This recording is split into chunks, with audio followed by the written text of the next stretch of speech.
Hey, David Zaba here with Kid2Athlete. We're going over limits, specifically on how you can help your kid push their limits so they can go to the next level. So let's put up the bar, right? This is their limit. This is their capabilities, their capacity of what they can do. We're trying to raise that bar. All right, the first way we can help our athlete bring that bar up and help them push that limit is by nutrition. Nutrition is real simple.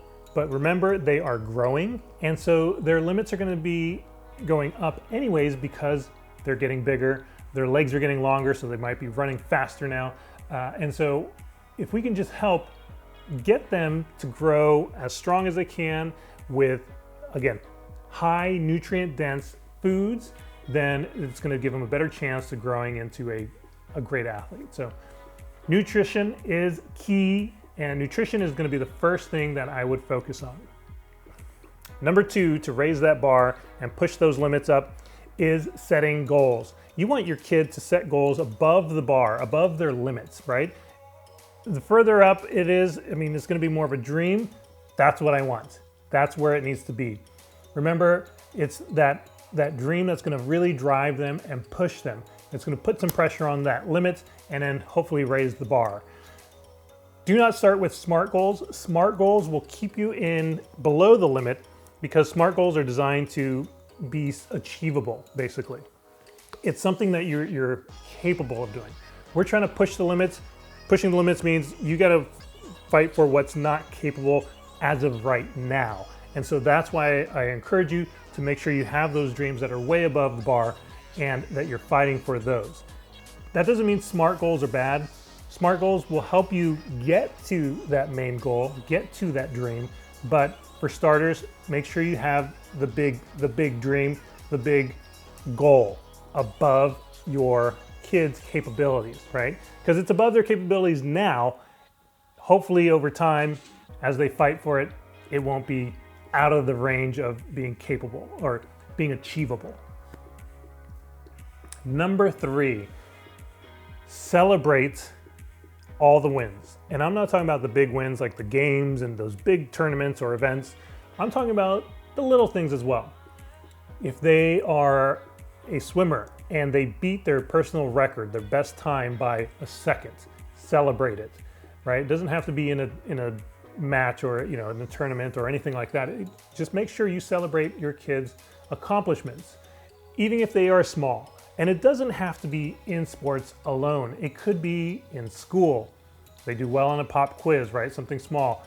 They put their dishes away. I don't care what it is.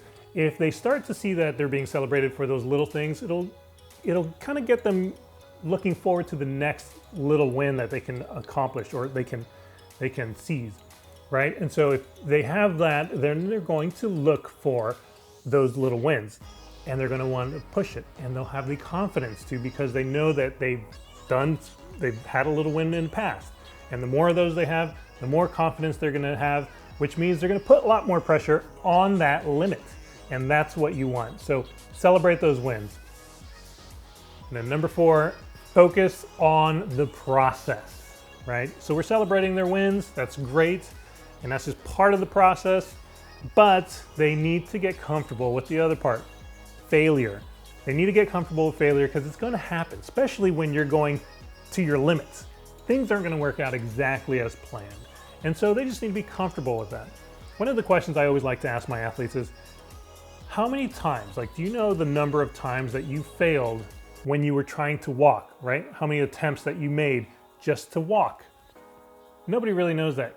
And that's the point. It doesn't matter. It really doesn't matter. Nobody cares. What your goal is to walk. The process was, you got to crawl, and then you walk up to the couch, you prop yourself up, you're on your feet, you take the step, boom, you fall. That's just part of the process. And then you continue until you can take 2 to 3 steps, right? And as parents, we celebrated every step. Those first steps were huge because we knew that's the process. And that's what we're doing with our athletes now. Even if they're teenagers, right? You're celebrating those steps and that process. And that's what we need to do is focus on the process. And that's my last point to helping push the limits. So you want to make sure you provide them with the nutrients so that they can grow and continue to push those limits. But then you want to set those goals above the bar so that, again, they have something to reach for, putting pressure on that limit. And then third, make sure that you're celebrating those wins, because that's going to help build confidence. They're going to also start looking for those wins. And then the last one, again, is the process. Make sure they're comfortable with not just winning, which is really comfortable, but comfortable with failure as well, because that's just the process. And then we just continue to fight until, again, not only can you walk, but you're running. And that's what we want for our kids. Hope that helps. Again, you know the drill. Hit that subscribe button if you haven't. And I hope you liked this video. Give it a thumbs up if you did, and leave a comment. I'd love to hear from you. Until next time, take care.